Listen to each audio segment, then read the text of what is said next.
Hello दोस्तों, आज मैं आपको हरितालिका तीज की कहानी सुनाती हूँ। सुंदर कैलाश पर्वत पर बैठे हुए भगवान शिव की अर्धांगिनी माता पार्वती शिव से पूछती हैं कि हे प्रभु, आप स्त्रियों और कुंवारी कन्याओं के लिए कोई ऐसे व्रत का अनुष्ठान बताइए जिससे उनका कल्याण हो। भगवान शिव गौरी से बोलते हैं, पर्वतराज हिमालय की पुत्री गौरी थी। तुम बाल्यावस्था से ही मेरी पूजा करती थी, बगीचे से फूल तोड़कर लाती थी, डमरू बजाती थी, खेलती रहती थी, फूल माला लेके मंदिर जाती थी, मेरे शिवलिंग की पूजा करती थी। तुम्हारी पूजा देख के सब प्रसन्न होते थे। तुम मुझे बचपन से ही पति रूप में पाने के लिए पूजा जप तप करती थी।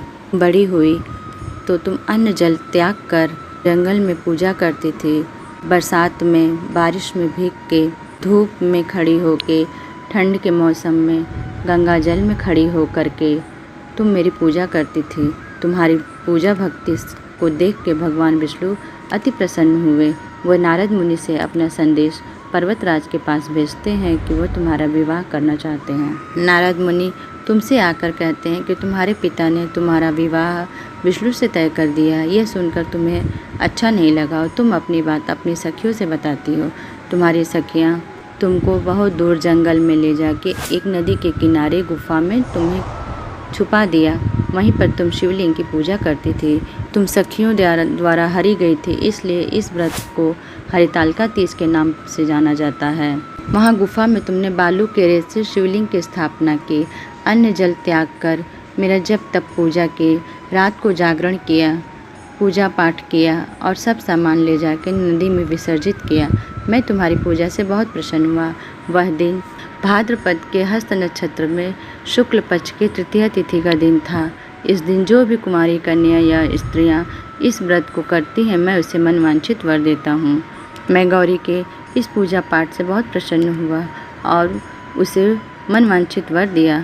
उधर पर्वतराज तुम्हें ढूंढते हुए गुफा में आ गए। वह तुम्हें देख के बहुत खुश हुए। बोले, पुत्री घर चलो। तुमने अपने पिता से कहा, पिताजी यदि आप हमारा विवाह शिव से कराएंगे तो ही मैं जाऊंगी। मैं मन ही मन अपने पति के रूप में शिव का वरण कर चुकी हूँ। तुम्हारे पिता तुम्हारी बात मान लिए और घर ले आए। वे हमारा विवाह विधि विधान से संपन्न किए।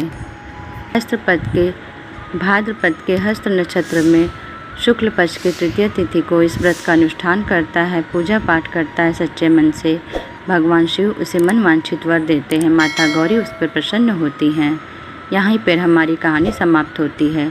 दोस्तों यदि हमारी कहानी पसंद आती है तो आप इसे लाइक कीजिए, ज़्यादा से ज़्यादा शेयर कीजिए और सब्सक्राइब कीजिए।